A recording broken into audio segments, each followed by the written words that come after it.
जय हिंद दोस्तों। तो हमने इलास्टिसिटी चैप्टर का, जिसको कहते हैं मैकेनिकल प्रॉपर्टीज ऑफ सॉलिड्स, उसका इंट्रोडक्शन लेक्चर किया था। और उसके बाद मैंने सोचा कि हमने यंग मॉड्यूलस तक तो पढ़ लिया था, जिसमें आपका 70% तक चैप्टर हो जाता है। तो आज कुछ न्यूमेरिकल लेके आ गए, उसके आगे की जो चीज़ें हैं वो हम आगे पढ़ेंगे। आज हम कुछ न्यूमेरिकल करेंगे जो हमारे उसी से रिलेटेड रहेंगे, ठीक है। जैसे वॉल्यूमेट्रिक स्ट्रेस हमने पढ़ा था, स्ट्रेन पढ़ा था, है ना, हमने मॉड्यूलस ऑफ इलास्टिसिटी पढ़ा था। सबके न्यूमेरिकल हम लगभग आज करेंगे, फिर उसके आगे लेक्चर कंटिन्यू होंगे, आगे जो भी आएंगे। तो हमने क्वेश्चंस के लिए हमने अलग अलग जगह से उठा लिया, उनको एक जगह कर लिया, वहीं से हम लोग करेंगे, ठीक है। जैसे आपका पहला क्वेश्चन दिया गया है, आपसे देखो क्वेश्चन हम पढ़ देंगे, आपको बस समझना है और पहले आंसर आपको खुद सॉल्व करना है पहले, फिर हमारा लेक्चर पूरा आपको देखना है, ठीक है। ऐसे आपसे कहा गया है पहला क्वेश्चन, द स्फेरिकल बॉल, एक कोई स्फेरिकल बॉल है ऐसी, ठीक है। ये क्वेश्चन नंबर 1 होगा। आपसे कह दिया कोई स्फेरिकल बॉल है, वो 0.1% से कॉन्ट्रैक्ट होती है, 0.1% से कॉन्ट्रैक्ट यानी कि सिकुड़ जाती है, कॉन्ट्रैक्ट होती है, ठीक है। कॉन्ट्रैक्ट से, और क्या उसका है, when subjected to uniform normal pressure, है ना, कितना उसके ऊपर नॉर्मल प्रेशर लगेगा, कितना, नॉर्मल प्रेशर है 100 एटमॉस्फेयर का, 100 एटीएम का, ठीक है। और आपसे कहा है हमको बल्क मॉड्यूलस बता दो, बल्क मॉड्यूलस क्या होगा ये पूछा है। ये क्वेश्चन है सिंपल सा, इसमें बल्क मॉड्यूलस क्या होगा ये बताना है। अब जिसने हमारा लेक्चर इंट्रोडक्शन वाला देखा है वो जानते होंगे बल्क मॉड्यूलस क्या होता है। वो होता क्या है आपका, सबको याद होगा, कोई भी नहीं बोला होगा, आपका होता है normal stress upon volumetric strain, normal stress, इसको आप प्रेशर भी कंसीडर कर सकते हो, अपॉन आपका वॉल्यूमेट्रिक स्ट्रेन, ये होता है। इसको समझना है तो ऐसे समझो, मान लीजिए आपका ऐसे कोई है ना, ये पानी के अंदर जब होता है तब लगता है ये आपका बल्क मॉड्यूलस जिसको कहते हैं। अब देखो इसमें होता है क्या, अच्छे समझना क्या होता है, जब चारों तरफ से प्रेशर लगता है परपेंडिकुलर, नॉर्मल मतलब परपेंडिकुलर, तो क्या होता है इसका जो है एरिया कम हो जाता है। यही हमारे स्फीयर में भी हुआ है। तो आपको नॉर्मली ये सॉल्व करना है, इसमें तो कुछ भी नहीं है। 0.1 आपका क्या इसमें कहा गया, 0.1% से होता है, ठीक है। तो हमको स्ट्रेन का परसेंटेज बता दिया, ठीक है। और फॉर्मूला क्या होता है वॉल्यूमेट्रिक स्ट्रेन का, मतलब कितना कम हुआ है और टोटल वॉल्यूम में इसकी वैल्यू कितनी बताइए, 0.1 परसेंटेज में बताइए। तो इसको आपको सॉल्व करना है, परसेंटेज को इसको वैल्यू में लाना है, तो परसेंटेज जब हटाओगे तो 100 से डिवाइड कर दोगे और वैल्यू 0.1 से आपकी आ जाएगी। देखो सबको समझ में आ रहा है, वैल्यू आ जाएगी 1 × 10 की पावर, या फिर सीधा लिख लो आप 10 की पावर -3 आ जाएगी कि नहीं भाई। ये 0.001 होगा, इसको 10 की पावर -3 आप लिख सकते हो आराम से, ठीक है। ये स्ट्रेन है, इसकी कोई यूनिट नहीं होती क्योंकि ऊपर भी वॉल्यूम है और नीचे भी वॉल्यूम है, ठीक है। अब इसमें वैल्यू रख दो, और स्ट्रेस दिया गया है 100 एटीएम का, ठीक है। स्ट्रेस जो दिया गया है आपका 100 एटीएम का दिया गया है, ठीक है। तो आप सब जानते हो 1 एटीएम की वैल्यू होती है 10 की पावर 5 पास्कल, सब जानते होंगे, जो नहीं जानते वो अब जान रहे हैं, ठीक है। 1 एटीएम की वैल्यू होती है 10 की पावर 5 पास्कल। तो 100 एटीएम की कितनी होगी, 100 × 10 की पावर 5 पास्कल, यानी कि आपकी 10 की पावर कितनी हो गई, इसमें 2 जीरो होंगे, 10 की पावर 7 पास्कल, बिल्कुल ये सबको पता है यूनिट, ठीक है। अब इसमें क्या सॉल्व कर दो, इसको वैल्यू रखना है ऊपर नॉर्मल स्ट्रेस की यानी कि 10 की पावर 7, और नीचे आपको रखना है वॉल्यूमेट्रिक स्ट्रेन की यानी कि 10 की पावर -3। तो आपका जो हमारा बल्क मॉड्यूलस है वो क्या आ जाएगा, सिंपल सी बात है 10 की पावर आपका 10 आ गया। इसमें किसी को दिक्कत थी, देखो भले हम क्वेश्चन एक कर रहे हैं लेकिन कॉन्सेप्ट कितने हुए हैं, हमने आपको बल्क मॉड्यूलस समझा दिया, पास्कल के बारे में बता दिया कि यूनिट एटीएम कैसे चेंज होती है, ठीक है। अच्छे से ध्यान देना, बल्क मॉड्यूलस बताया, नॉर्मल प्रेशर का मतलब क्या होगा, नॉर्मल प्रेशर जो इसमें लगता है, अच्छे से हर चीज़ समझाई, ठीक है। इसके आगे आपका अगला क्वेश्चन क्या दिया गया है, अच्छा इसको अच्छे से नोट कर लेना है, सब लोग इसे नोट कर ले, हम लोग आगे क्वेश्चन में बढ़ते हैं। अब देखो आपके सामने जो है 2 थ्योरेटिकल क्वेश्चन है। पहला है स्टेट्स हुक्स लॉ, जो बहुत जरूरी है आपके लिए, और ये बहुत बार आपके क्वेश्चन पेपर में टीचर्स वगैरह पूछते हैं और अच्छा टॉपिक है। और what are ductile and brittle materials, है ना, इलास्टिसिटी के ऊपर आपको बताना है what are ductile and brittle materials, ये बताना है। तो सबसे पहले स्टेट हुक्स लॉ में आप लिखोगे ये क्या करता है, it states that the extension in the wire or in any material is, अच्छे देखना, is directly proportional to force या फिर लोड अप्लाइड ऑन इट। देखो विदिन, ये जरूर लिखना, within elastic limit. State law simple सा कहता है कि जो आपकी एक्सटेंशन है किसी वायर में बढ़ना किसी का ना, या फिर एक्सटेंशन की वजह आप ये भी कह सकते हो, एक्सटेंशन की जगह आप श्रिंक वगैरह भी कह सकते हो, ठीक है। जो एक्सटेंशन है या फिर जो पतला होता है, जैसे वॉल्यूम में एक्सटेंशन इन वायर तो ठीक है, लेकिन अगर कहीं वॉल्यूम की बात आ जाए तो घटेगा, जिसमें बल्क मॉड्यूलस वगैरह में ना, तो आप नॉर्मल मोटा मोटी डिफिनीशन समझ सकते हो। लेकिन इलास्टिक लिमिट तक होता क्या है, जो स्ट्रेस होता है, स्ट्रेस डायरेक्टली प्रोपोर्शनल होता है स्ट्रेन के, लेकिन इलास्टिक लिमिट तक एक ग्राफ भी इसका होता है ऐसे करके, इलास्टिक लिमिट तक क्या होता है, प्रोपोर्शनल का साइन होता है, लेकिन इसके आगे प्रोपोर्शनल का साइन नहीं रह पाता, उसके आगे इलास्टिक लिमिट आ जाती है।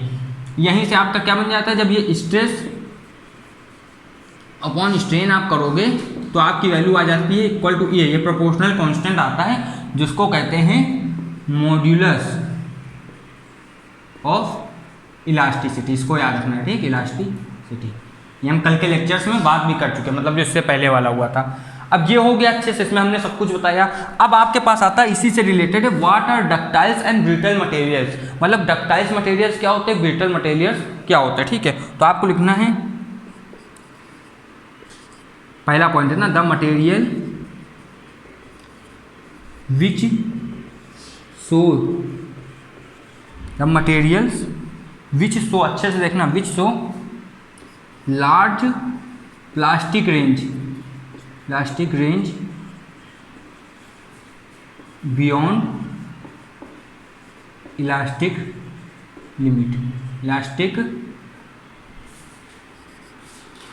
लिमिट कॉल्ड डक्टाइल मटेरियल्स,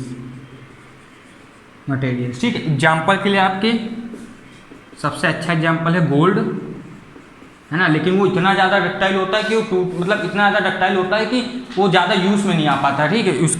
उसके बाद जो अल्टरनेटिव जो हम लोग तार की तरह यूज़ करते हैं, कॉपर, है ना, आपका सिल्वर, ये सब, इनको क्या करते हो, अब इनकी इलास्टिक लिमिट के बाद भी इनको बहुत लंबा खींचा जा सकता है। अब ब्रिटल क्या होता है, ब्रिटल में देखो सिंपल सा, ये किसके लिए था, डक्टाइल के लिए, तो ब्रिटल क्या होगा, जिसको एक डिफिनीशन आ गई उसको दूसरी आ जाएगी। सो की जगह बस करोगे क्या, large, so large plastic range की जगह स्मॉल, ठीक है, बस पूरा आंसर वही हो जाएगा।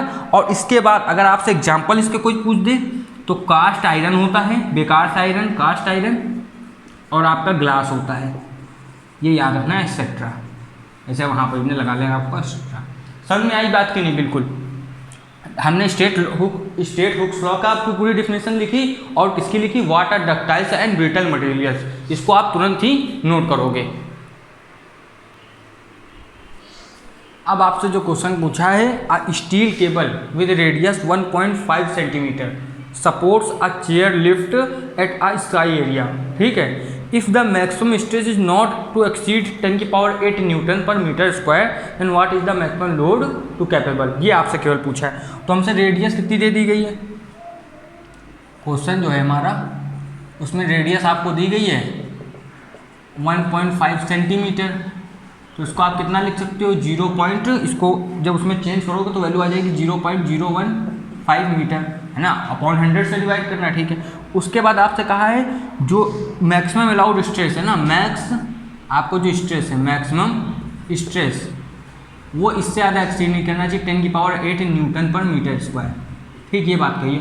तो आपसे सिंपल कहा है अगर ये दोनों चीज़ें हैं तो मैक्सिमम लोड कितना ले सकती है, मतलब कितना है, अब स्ट्रेस इतना नहीं कर सकते तो maximum load, what is the maximum load the capital can support, कितना लोड मतलब कितना फोर्स, कितनी फोर्स की यहाँ नॉर्मल थी आपकी बात हो रही है, यही केवल पूछा है कि कितनी आपकी फोर्स रहेगी, बस सिंपल था कितनी फोर्स रहेगी। तो फॉर्मूला क्या होता है स्ट्रेस का, स्ट्रेस का आपका सिंपल सा फॉर्मूला होता है फोर्स अपॉन आपका क्या रहेगा, सिंपल सबको ये पता है, फोर्स अपॉन आपका रहेगा एरिया, यही तो सिंपल सा रहेगा ना, इसमें तो कोई दिक्कत नहीं किसी को। स्ट्रेस हमको दिया गया है, अब इसमें आपको चेंज करना है, इधर फोर्स की वैल्यू निकालनी है, तो फोर्स को ऐसे रखो स्ट्रेस इंटू हमने कर दिया एरिया का, हाँ कोई दिक्कत नहीं। अपॉन में कितना कर दोगे, अपॉन में आप कर दोगे, अपॉन में को तो कुछ करना ही नहीं। स्ट्रेस की वैल्यू कितनी है 10⁸ न्यूटन, ठीक है पता है। इसकी वैल्यू कितनी हो जाएगी, ये हमने 0.015 में तो चेंज कर लिया इसको, ठीक है। इसके बाद लेकिन एक चीज़ देखो आप 0. उसमें तो चेंज कर लिया, लेकिन इसके बाद एक चीज़ देखोगे कि अब इसमें यहाँ जब वैल्यू रखोगे तो आपका कितना आ जाएगा 0. लेकिन हाँ एरिया जो है वो क्या πr² से करोगे तो पाई इंटू πr² होगा, तो 0.015 का भी आपको देख लो अच्छे से क्या करना होगा स्क्वायर, ठीक है। अब जब सॉल्व करोगे इसको सिंपल से आपकी वैल्यू आ जाएगी 7.065 इंटू 10⁴, ये वैल्यू आ जाएगी। अब फोर्स है तो किस में वैल्यू आएगी, न्यूटन में, ये इतना याद रखना है। अब हमारा जो अगला क्वेश्चन है वो क्या रहेगा, वो क्वेश्चन आपसे कह रहे हैं, सिंपल सा क्वेश्चन है, compute the fractional change in volume of glass, ठीक है। वॉल्यूम ये निकालना है हमको, ये आपसे पूछा है, ये निकालना है कब, जब आपको सब्जेक्ट है हाइड्रोलिक प्रेस जो है वो कितना प्रेशर लगा रहा है, जो हमारा प्रेशर है वो कितना लगाया जा रहा है 10 ATM का, ठीक है। और यही आपसे सिंपल सा तुमको फ्रैक्शनल चेंज बताना है, इतना सिंपल सा। और जो बल्क मॉड्यूलस उसकी वैल्यू भी दी गई है, जो बल्क मॉड्यूलस है उसकी वैल्यू भी दी गई है, कितनी है 37 इंटू 10⁹9 आपकी 37 इंटू 10⁹9 न्यूटन मीटर स्क्वायर, ये आपकी वैल्यू दी गई है इसकी, हाँ समझ रहे हो। बस इसको केवल सॉल्व करना है, वैल्यू आ जाएगी। क्या फॉर्मूला क्या होता था आपका बल्क मॉड्यूलस का, pressure upon delta V upon V होता था कि नहीं, बिल्कुल। अब अगर आपको एक काम करना है, इसको उधर भी दो कि आपको निकालना है चेंज, फ्रैक्शनल चेंज, और ये आपका P अपॉन V आ गया, ये चीज़ इतनी आई कि नहीं, इसमें तो किसी कोई दिक्कत नहीं। अब आपको केवल वैल्यू तो पुट कर देनी है। प्रेशर की कितनी थी हमारी 10 ATM, यानी कि 10 इंटू 10⁵ ATM को पास्कल में चेंज किया, और नीचे 37 इंटू 10⁻, हमने रखा 9। जब इसको सॉल्व करोगे तो 2.73 इंटू 10⁻⁻3 ये आ जाएगी वैल्यू, -5 आ जाएगी वैल्यू। लेकिन हाँ किसके बिना, किसी यूनिट के साथ, क्योंकि जो हमारी वॉल्यूमेट्रिक स्ट्रेन है उसकी कोई यूनिट तो होती नहीं है। अच्छे समझ में आया कि नहीं सबको। पहले देखो आपको एक काम करना है, हमेशा कोई भी क्वेश्चन हो तो पहले स्टॉप करके खुद करें, फिर आप सॉल्यूशन देखें। अब जिसको नहीं पहले मतलब नहीं हो पाए जिससे, वो इस सॉल्यूशन को नोट कर ले। अब देखिए आपसे 2 क्वेश्चन पूछ दिए हैं, ठीक है। पहला क्वेश्चन कुछ इस प्रकार है कि आपसे कहा है 2 ग्राफ आपको दिए हैं, ठीक है। उन 2 ग्राफ को हम लोग NCERT से लगभग सारे क्वेश्चन ले रहे हैं, तो आपको एक ग्राफ दिया गया है, दोनों को अच्छे से देखना है, ठीक है। स्ट्रेस और स्ट्रेन का, यहाँ पर भी बना देना हमको, स्ट्रेस का और स्ट्रेन का, ठीक है। उससे ही आपको ग्राफ वाले क्वेश्चन इसमें बहुत आते हैं, ठीक है। इसी से आपसे पूछा है। तो पहला वाला ग्राफ कुछ यूं प्रकार है, इस प्रकार, ये इसका फ्रैक्चर पॉइंट, ठीक है। और दूसरा वाला ग्राफ कुछ इस प्रकार है, ठीक। समझ में आ रही ना बात, ये इसको थोड़ा सा और ऐसे बना देते हैं, ठीक। अब आपसे क्वेश्चन ये पूछा है विच ऑफ द, दो हैं, ठीक है, 2 पॉइंट है। पहला आपसे पूछा है which material has the greater young modulus, किसका यंग मॉड्यूलस बड़ा होगा। चलो देखा जाए, यंग मॉड्यूलस का फॉर्मूला क्या होता था, स्ट्रेस अपॉन स्ट्रेन, कहो हाँ ठीक। अब बताओ इसका थीटा ज़्यादा है या इसका, साफ साफ देखने में पता चला ये उसके ज़्यादा पास है तो इसका थीटा ज़्यादा होगा। मतलब अगर जिसका थीटा बड़ा, मतलब उसका स्ट्रेन और स्ट्रेस की वैल्यू बड़ी ना, स्ट्रेस अपॉन स्ट्रेन की वैल्यू बड़ी, तो उसका यंग मॉड्यूलस बड़ा। तो किसका बड़ा होगा, ए का। पहली चीज़ में तो ए जीत गया। अब दूसरी बात आपसे क्या कहा है, which of the material is stronger material, कौन सा मटेरियल इन दोनों में से स्ट्रॉन्गर होगा। देखिए अलग अलग मटेरियल हैं, ये हमारा ए है, ये बी है। तो गौर से देखो इसका जो फ्रैक्चर पॉइंट है जहाँ पर ये टूट जाएगा, ठीक है, जहाँ पर इसकी ब्रेकिंग हो जाएगी वो यहाँ पर है और इसकी बहुत पहले आ गई है। तो यहाँ से भी नॉर्मली देखने में लग रहा है जो ए है वही स्ट्रॉन्गर होगा, दोनों में ये जीतेगा, ठीक है। इसके बाद आपसे कहा गया है, अब अगला क्वेश्चन है, ठीक है, आपसे कह रहा है read the following two statement below carefully, अच्छे से हमको पढ़ना है, बताना है विद रीजन कौन सा ट्रू है कौन सा फॉल्स है। तो पहला क्या है, हमको क्वेश्चन दिया गया, इसे ये क्वेश्चन था आपका 6 होगा, ये 7 आपसे कहा है the Young modulus of rubber is greater than that of steel. क्या लिखा है, यंग मॉडुलस जो है, Young's modulus of steel, Young modulus of steel नहीं लिखा, यंग मॉडुलस ऑफ रबर, ठीक है, rubber is greater than steel, ठीक है। तो ट्रू फॉल्स में करना है, चलो देख लिया जाए। सब जानते हैं यंग मॉडुलस का फॉर्मूला क्या होता है, हम बहुत बार अभी लिखा चुके हैं, स्ट्रेस अपॉन स्ट्रेन, कहो हाँ।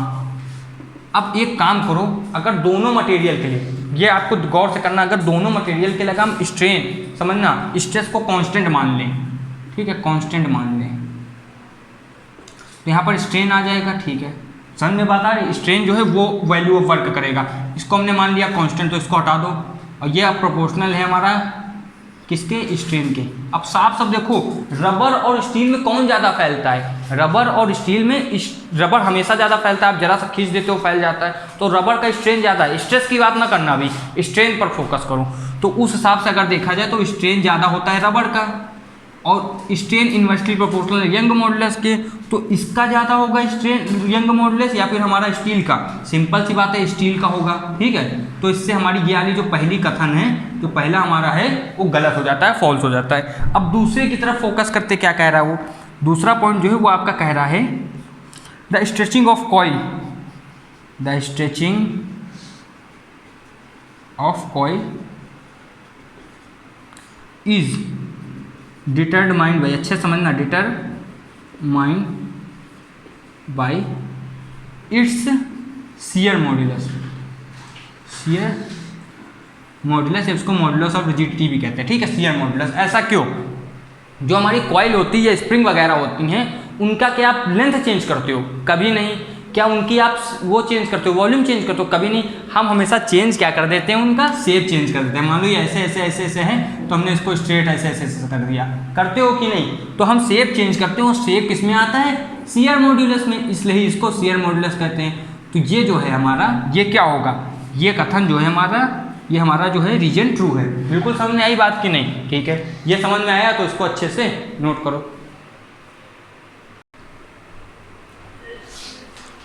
अब देखो, हम लोगों ने इतने क्वेश्चन किए, अब हम क्या करेंगे, कुछ फॉर्मूलेज जो हैं उनको लिख लेंगे, है ना। जिन्होंने पहला वाला लेक्चर नहीं देखा उनका थोड़ा रिवीजन हो जाएगा, और उनके बेसिस में आप एनसीईआरटी के सारे क्वेश्चन ही कर सकते हो, ठीक है। हम एक एक करके सारे फॉर्मूले लिखेंगे। जैसे जो आपका स्ट्रेस है, ठीक है, जो स्ट्रेस है वो आपके 3 प्रकार के होते हैं। लॉन्गिट्यूडनल, केवल फॉर्मूला ही लिखेंगे, ज़्यादा कुछ नहीं ना। लॉन्गिट्यूडनल फॉर्मूला देख लो आप क्या होता है, स्ट्रेस है तो उसका होगा फोर्स अपॉन समझना एरिया। फोर्स कैसी होगी इसमें, परपेंडिकुलर फोर्स, नहीं अच्छे समझना, ठीक है। फोर्स इसमें होगी परपेंडिकुलर अपॉन एरिया, और ये होगा आपका लॉन्गिट्यूडनल स्ट्रेस, ठीक है।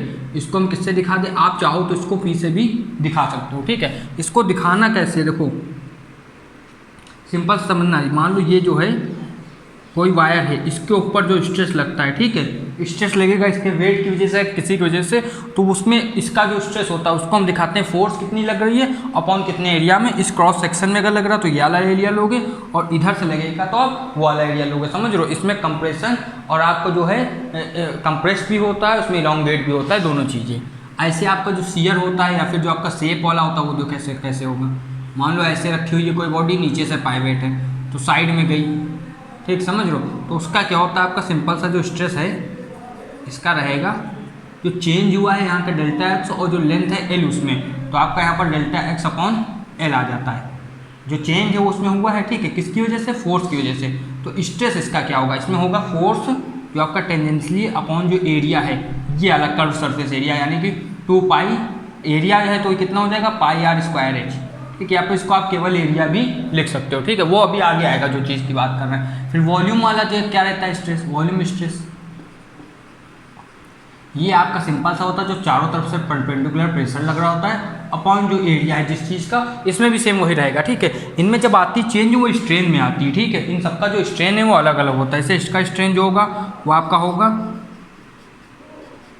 डेल्टा एल अपॉन एल, ठीक है।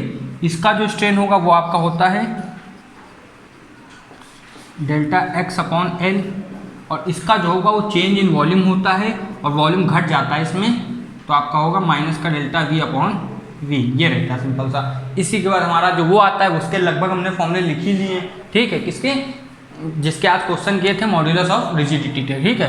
अब इसके आगे क्या करना, अभी जो इसमें बहुत सारी चीज़ें बाकी हैं, जैसे हमने हुक्स लॉ तो पढ़ा दिया, लेकिन अभी उसका जो ग्राफ है उसको अच्छे से समझना है। ग्राफ में पूरा एक लेक्चर डेडिकेट होगा, तो आपको वो देखने आना है, ठीक है। और अच्छे न्यूमेरिकल्स, जैसे मान लो अभी पूरा चैप्टर तो कंप्लीट हुआ नहीं है, तो जो बाकी बचा हुआ चैप्टर वो अगले लेक्चर्स में हम कंप्लीट करेंगे। जब तक के लिए आप पढ़ाई करते रहोगे और ऐसे ही हमारे और वीडियोस देखते रहोगे, अपनी एजुकेशन के लिए पढ़ाई करते रहोगे। चैनल को लाइक शेयर सब्सक्राइब जरूर करना। जय हिंद।